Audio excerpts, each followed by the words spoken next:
Welcome to my channel. Please like, comment, and subscribe. North Carolina's long Atlantic shoreline is largely made up of shifting sand dunes and islands that come and go with the tides, not conducive to ports. However, there are two major cargo ports in the state, one at Wilmington and the other at Morehead City. Both are run by the North Carolina State Ports Authority and both play important roles in the maritime industry, handling a variety of cargo that comes in and out each year.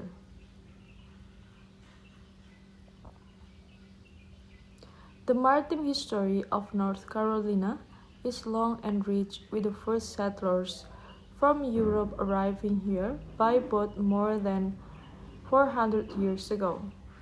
The long coast has seen its share of shipping, international trade, and even piracy. Today, the state has two important ports that make up a significant share of the cargo that comes in along the Atlantic coast of the US.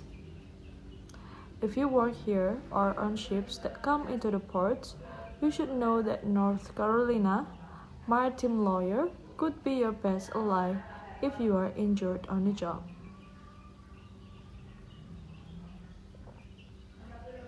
In a terrible event that you die on the job, your loved one can also rely on a maritime lawyer to help them fight for the compensation. The next discussion is about the ports of Carolina. North Carolina's long coastline has just three ports: the port of Wilmington and the port of Morehead City. Both cargo ports and military ocean terminal Sunny Point, the largest military terminal in the world.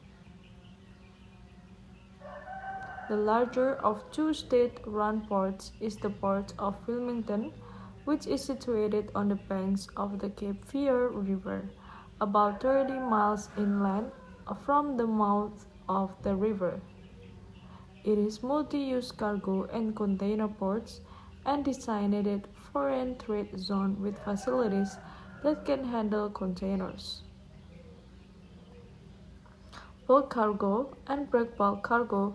In 2015, the port handled nearly 5 million tons of cargo.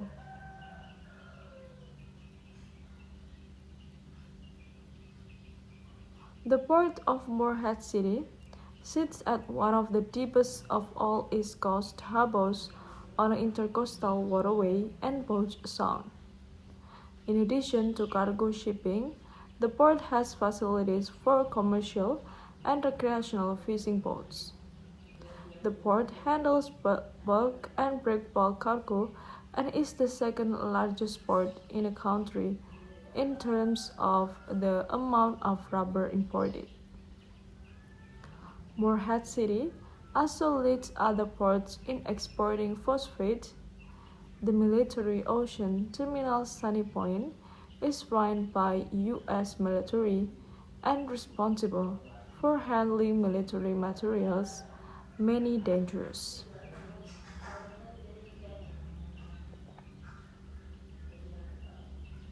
These include ammunition, weapons, explosives, and other military equipment. The port also serves as transfer point, moving cargo between ships, trucks, and rail to distribute it to other places around the country. This is the main military port serving the East Coast.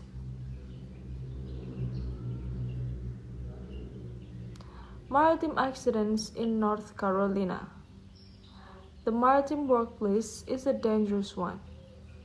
Workers in ports and on ships and boats face a lot of daily hazards. In ports, the biggest dangers involve the cargo and moving it around the port area.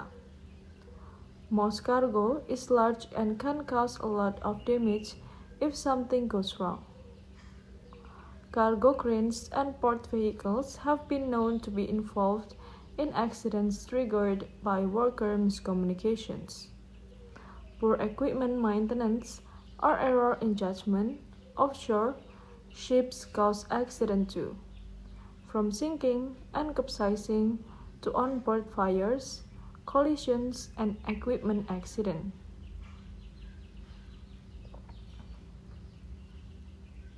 One such accident occurred in 2013 when a passenger's ferry and aground at Battery Island. The coast of North Carolina is dotted with an island, so ferries are imported to people to get around.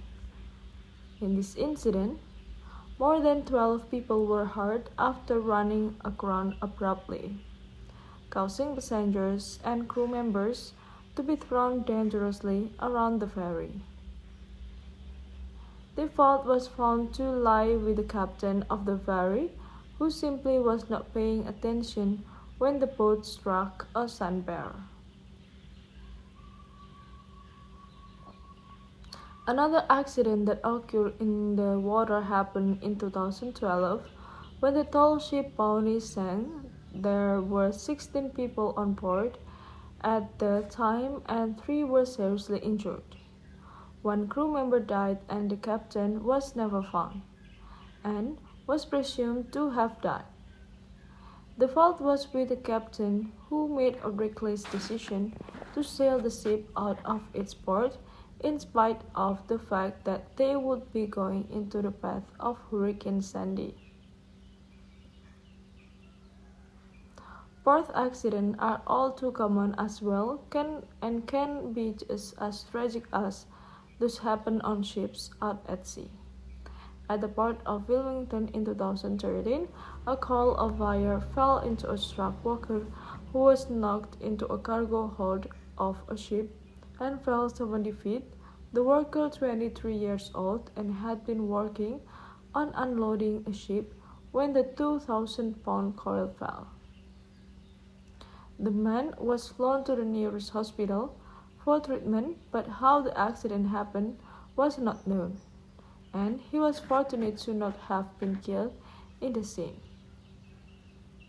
Another accident occurred at a port in 2016 when a worker became pinned between a lift basket and a light fixture as he was replacing light bulbs. Luckily, a ground-based spotter saw what happened and overrode the lift and brought the worker down with only injuries sustained.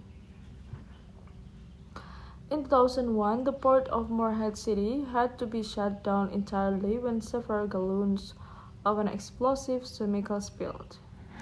Fortunately, the spill was not larger and the cleanup took just one day. The port reopened the next day. The spill occurred when a forklift driver struck and punctured the containers holding the highly explosive chemicals. Authorities had to assure the press and public that it was not a terrorist incident, that it was simply an accident on the part of the forklift driver. Fortunately, no explosion occurred and no one was hurt in the incident. And then right and resources for North Carolina's maritime workers. If you work in the North Carolina maritime industry, you have an exciting job, but you also face many daily dangers. If you are a seaman, you face the risk of being on a sinking ship, of falling overboard, of being hurt in a collision, or of suffering injuries from onboard equipment or fires. You could even die on a job. As a seaman, you are covered by the Jones Act, which can help you fight for compensation if your employer was negligent in the accident, but is refusing to pay. A North Carolina maritime lawyer can help you use the Jones Act correctly to get the money you deserve. A lawyer can also help your loved one if you are killed in a workplace accident. Working in a port means you are more likely to qualify for post-accident compensation through the Longshore and Harbor Workers' Compensation Act. If you do work in a port and are hurt on a job, regardless of negligence, this law can provide you with the money you need to pay for medical bills and to compensate you for lost wages until you can go back to work. I think that's all guys, information that I can share to you. Thank you so much guys for watching. Don't forget to give a like, comment, and subscribe. Bye bye guys, see you in another video.